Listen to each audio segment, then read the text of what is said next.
show, we learned this week that miracles do happen. Yeah, that's right. You can have a new entitlement for millions of people, and it will reduce the deficit. How do they conjure this miracle? Well, you know, where to begin, Paul? You know, you've got 10 years of programs, 6 years of revenue. Because spending on this program doesn't begin until, what, until 2014. But the taxes begin next year. I mean, you've got all sorts of phantom spending cuts that will never happen in practice.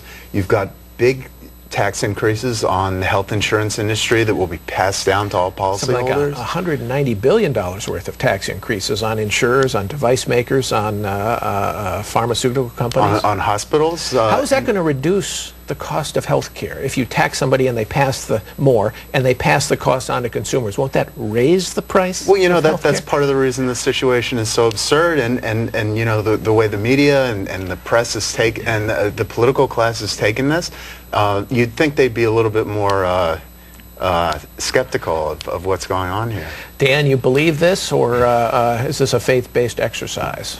Well, I think it's a faith-based exercise, but I also think maybe they're playing with fire. Clearly, the Democrats have decided they're going to get something out of this, no matter how they have to do it.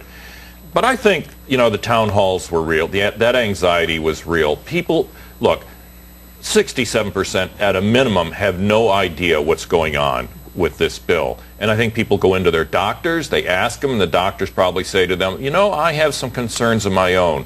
And if what they enact then causes problems in the medical system of the sort that we've been writing about for months, I think there's going to be a backlash against what they've done and a backlash against the Democrats who've enacted it.